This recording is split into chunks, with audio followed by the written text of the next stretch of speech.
Hello guys, welcome to my vlog.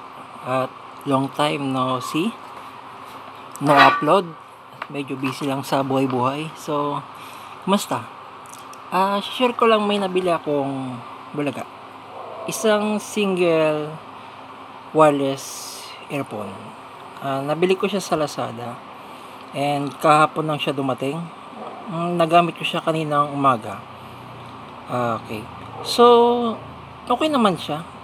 Maganda naman yung quality ng design kasi secure yung item na to dahil nakasabit siya sa tenga mo. Then sa sounds naman, hindi siya ganong kalakasan kasi kung mapapansin nyo, nakahang siya sa tenga, then hindi siya masyadong dikit sa tenga like ganyan. Okay lang sana kung na-stretch kagaya niyan. Kaya lang hindi, bumabalik din siya. Lalakas lang sound kapag pinilit mong idikit to sa yung tenga. Pero ganun pa nga, nagamit ko siya habang nagbabike ako hanggang makarating dito sa trabaho. Nakukulangan talaga ako. Sobrang hina niya, parang may bumubulong lang sa tabi ko. Ganun yung tunog niya. And sa price nito, 67 pesos. Umabot siya ng 100 plus kasama shipping fee. At di naman ako magrereklamo sa ganong price. So, dahil sa nakukulangan ako, may naisip akong isang paraan para kahit paano is lumakas naman. So, ibang-iba siya dito sa ginagamit ko karaniwan. Ito, wired pa siya. Wired earphones, JBL. Ito yung ginagamit ko talaga. So, alam niyo naman pagka ganito ang gamit nyo, talagang rinig nyo lahat ng tunog na inaasahan nyo sa isang audio. Ma-appreciate nyo yung mga instrument niya, mga kumakanta. Talagang feel na feel nyo yung sound quality. So, syempre, nag-try ako ng wireless dahil parang ako na lang atang gumagamit nito. Tapos medyo abala pa siya sa akin kasi sumasabit siya minsan sa bike, nagugulat ako, baka biglang aksidente ako. So, ito na, madaling ko na. So, minisip akong parang, what if, ito, i-convert ko siya dito. Try lang. So, una ko naisip is ito. Ito yung kabila ng wired earphone ko. Sira na siya. Ito na lang ang gumagana. Then nag-try ako, gusto ko sana gamit itong Mighty Band, didikit ko siya dito like ganyan, kita nyo ba? Yan, Mighty Band din ganyan. Yan, ganyan ang itsura.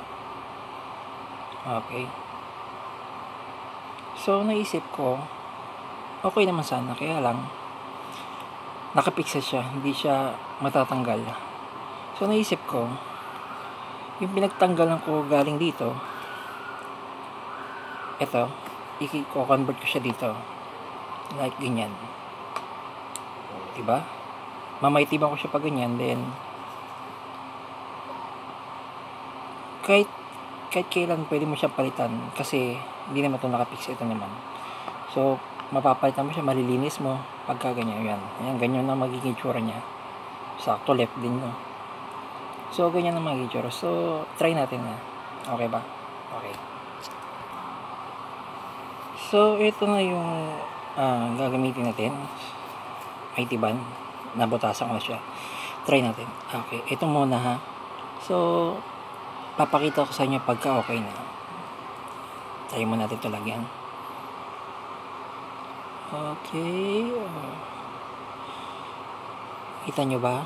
Basta ganyan lang po ang ginagawa ko. Okay, tama na yan. Tabi mo na ito. Then, ipupwesto na natin siya sa position na gusto natin. Like, ganyan. Ay, madikit. Grabe, madikit. Yan, like. Madikit siya, guys. Maganda itong Mighty Band na nabili ko. Mabilis matuyo. So, yan, ganyan siya. So, syempre, hindi lang siya ganyan. Papatungan ko pa yung maya-maya. O, diba? Nakasil po yan. Hindi halata na ano, no, na pinatong lang. So habang pinapatuyo, dagdagan pa natin para sure. Wala nang problema kahit matanggal siya, at least nakahang pa rin sa tenga mo. May iwan yung item, malaglag man nung dinikit natin. Okay, dagdagan natin. Dagdagan natin sa yung tumaitiban, gamitin natin para sure. Yan. Para sure, maganda ng sigurado. Okay, takpan natin.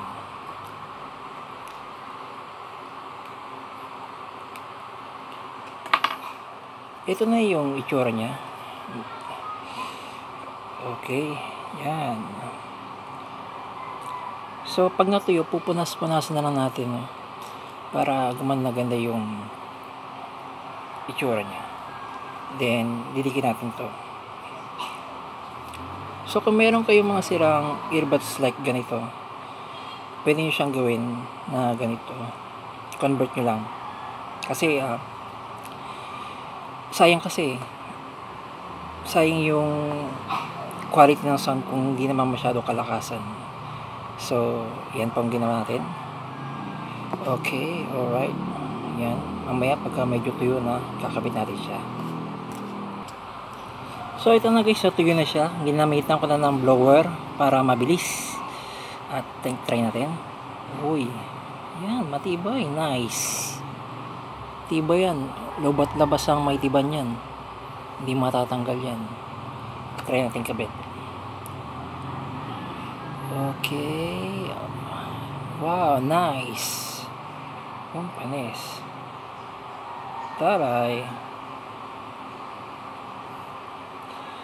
Hindi naman siya halata kasi nakatago naman sa tenga nyo to. Ang importante is masulit nyo yung sound na hinahanap nyo. Okay, alright. So type C pala siya, nakalimutan ko sabihin, sorry. So pagka inopen, long press siya. Okay, long press 100%, ay 95% pala. Ganyan yung itsura niya. Pagka pairing, open siya, ganyan.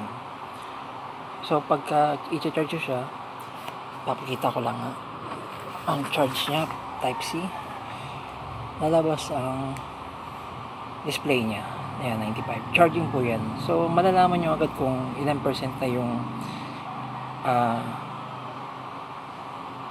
earphone na to dahil dito. So ang ganda lang niya. Hindi siya masyadong cheap. Medyo okay lang din naman. For 67 pesos, di naman na siguro kayo talo dito.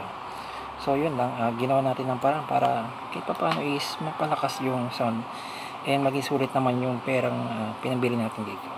So kung gusto nyo gayahin to, okay lang naman. Kung hindi, bahala kayo. Pero malalaman nyo naman yung pinagkaiba ng ganito sa ganitong uri ng earphone. So okay lang din na discover ng ganyang tunog. So yun lang, at sana may natutunan kayo sa pinagagawa natin ngayon. Bye.